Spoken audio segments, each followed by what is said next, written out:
Assalamualaikum warahmatullahi wabarakatuh.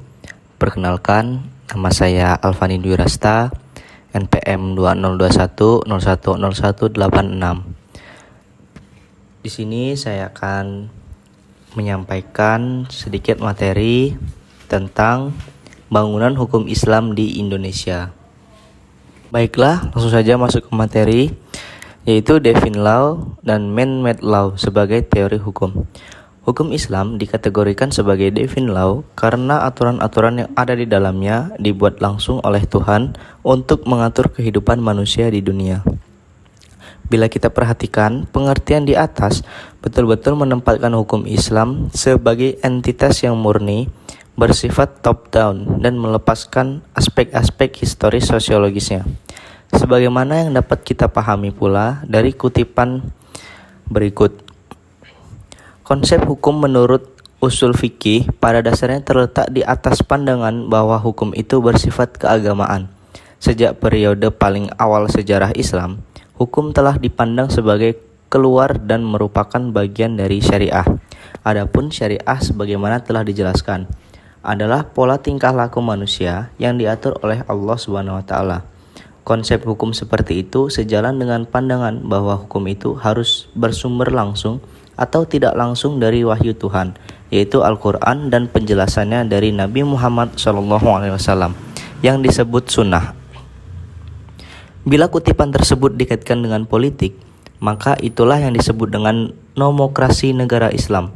Sifat nomokrasi negara Islam menunjukkan kepercayaan terhadap supremasi hukum suci yang menjadi sumber otoritas pemerintahan.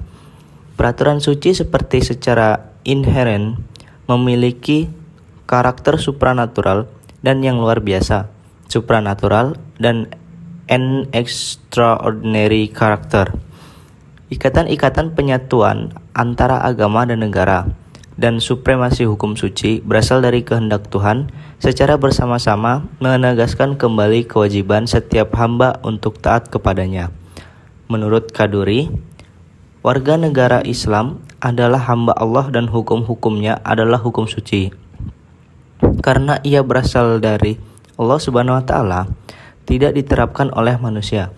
Hukum suci seperti itu adalah pasti benar dan manusia hanya bisa mematuhi karena Allah Subhanahu wa Ta'ala lebih mengetahui dari otoritas maupun terhadap kebutuhan-kebutuhan hambanya.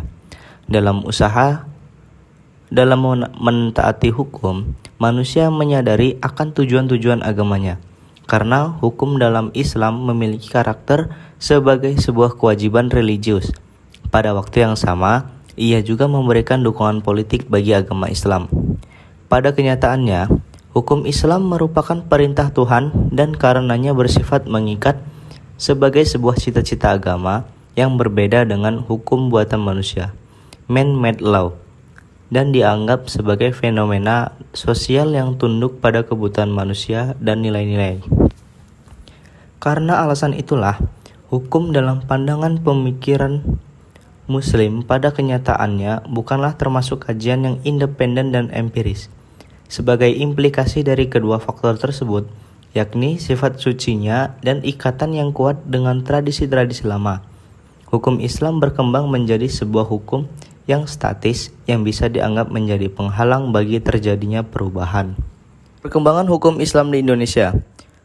Pada bagian ini, kita akan mendiskusikan relevansi epistemologi hukum Islam Indonesia dengan pembangunan hukum Islam Indonesia dengan pembangunan nasional. Namun, sebelum kita lebih jauh membahas persoalan tersebut, terlebih dahulu sebaiknya mengetahui apa yang dimaksud dengan hukum nasional. Mengapa kita membutuhkan hukum nasional dan bagaimana caranya kita mewujudkan hukum nasional tersebut?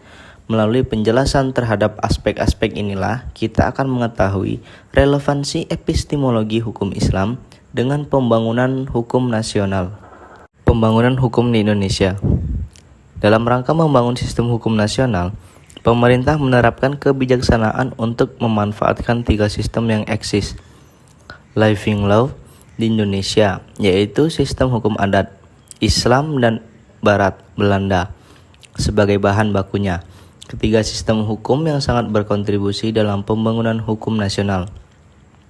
Tatanan hukum nasional Indonesia harus mengandung ciri. Yang pertama, berwawasan kebangsaan dan berwawasan Nusantara. Kedua, mampu mengakomodasi kesadaran hukum kelompok etnis kedaerahan dan keyakinan agama. Tiga, sejauh mungkin berbentuk tertulis dan terunifikasi. Keempat, bersifat rasional yang mencakup rasionalitas efisiensi, rasionalitas kewajaran, rasional kaidah dan nilai. Kelima, responsif terhadap perkembangan aspirasi dan ekspektasi masyarakat. Perkembangan hukum Islam Indonesia, sarana dan prasarana. Berdasarkan penjelasan tersebut, tampak sekali dalam hal penetapan kebijakan hukum di Indonesia, pemerintah telah menjadikan hukum Islam sebagai bagian dari hukum nasional. Kondisi seperti ini tidak semata-mata terjadi di Indonesia, tetapi terjadi pula di negara-negara berpenduduk Muslim, baik yang memiliki konstitusi Islam maupun yang tidak memilikinya. Sebagai sebuah sistem hukum atau bagian dari sebuah sistem hukum, ia mempunyai teks tertulis dalam bidang-bidang yang dicakupkan, memiliki lembaga peradilan sesuai tingkatan-tingkatan yang diperlukan, dan mempunyai alat penegak hukum untuk menjalankannya. Sekian, itulah tadi materi yang dapat saya sampaikan. Kurang lebihnya saya mohon maaf. Saya akhiri. Wassalamualaikum warahmatullahi wabarakatuh.